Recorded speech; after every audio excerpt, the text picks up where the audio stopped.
Pull your air fryer basket out right now and run your finger along the inside wall. Feels a little tacky, right? That's not dirt you can see. That's grease that survived a full wash cycle, and it's been building up there for months. Here's why that happens. Most people rinse the basket the second cooking's done while the grease is still hot and thin. It looks clean, but hot grease re-hardens the moment it cools, which means you're basically resealing a thin film of oil back onto the surface every single time. You're not cleaning it, you're polishing it. So let's actually fix that, starting with the basket.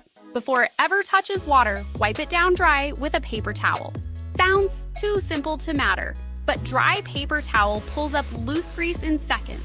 Grease that would otherwise just dissolve into your sink water and redistribute itself all over the basket while you scrub. Now here's the part people get backwards. They use cold water because it's what's already running from the tap. Cold water does nothing to grease, it just hardens it faster. What you want is water hot enough to steam a little with a squeeze of dish soap in it, filled high enough to submerge the whole basket. Let it sit for 10 minutes and walk away. When you come back, the grease that used to take 5 minutes of scrubbing wipes off with almost no pressure at all. While you're in there, pull the rubber feet off the bottom of the basket. Every single air fryer has crumbs and old oil trapped underneath them, and almost nobody ever checks. It's a 10-second fix that most people go years without doing. That's the basket handled. Now the outside of the unit, which looks fine until you actually look closely. Every cook cycle throws a fine mist of grease onto the exterior that just sits there, invisible, layer after layer. For this, mix equal parts dish soap, baking soda, and white vinegar. The moment vinegar hits baking soda, it fizzes, and that reaction is doing real work. It's breaking the bond between grease and surface, which is exactly why this combination shows up in so many kitchen deep cleans. Dip an old toothbrush into it and scrub the exterior in small circles. It's a wet paste, not a soaking liquid, so it's safe on the outside as long as you keep it away from any vents or buttons. Wipe it down with a damp cloth after, and the shell goes from dull to genuinely shiny. Now the part almost nobody touches, the heating element.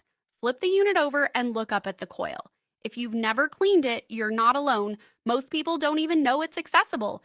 Take a cloth, soak it in that same soap baking soda vinegar mix, wring it so it's damp rather than dripping, and lay it directly over the element for half an hour.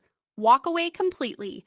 When you come back, the baked-on residue that's been cooking onto that coil for months has softened enough that a soft brush lifts it off without any real effort. One honest note, if your air fryer's a few years old, some of that discoloration on the heating element is permanent. It's not dirt anymore, it's just heat damage baked into the metal. That's not a failure on your part. It just means the best time to start this routine was when the unit was new, and the second best time is today. Wipe everything down one final time, let it dry completely, and slide the basket back in. That's the whole method.